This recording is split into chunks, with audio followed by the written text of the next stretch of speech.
Di ujung jalan tempat wisata pantai antara Ulele menuju pantai Gampong Jawa Banda Aceh, menjelang sore hari ramai didatangi oleh pengunjung yang menghabiskan waktu melihat pemandangan laut terutama di akhir pekan. Namun keindahan pemandangan laut tak seindah jalan yang mereka lalui. Pasalnya, sejumlah ruas jalan di sana terlihat berlobang akibat dihempas abrasi pantai. Dan kondisi tersebut jika terus dibiarkan maka sangat membahayakan para pengunjung terutama yang menggunakan kendaraan roda 4. Jalan tembus ke Gampong Jawa tersebut rusak parah karena sepanjang jalan tersebut terlihat mengecil dan membuat macet jika kendaraan tidak berhati-hati saat melintasi kawasan tersebut.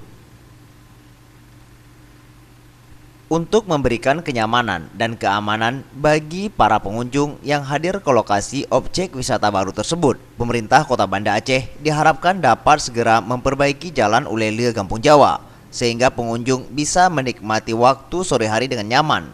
Dan bagusnya fasilitas jalan tersebut juga akan menjadi salah satu sumber pendapatan ekonomi bagi warga yang berjualan di sekitar lokasi objek wisata Gampong Jawa, Kecamatan Kutaraja, Kota Banda Aceh. Tim Liputan, Aceh TV.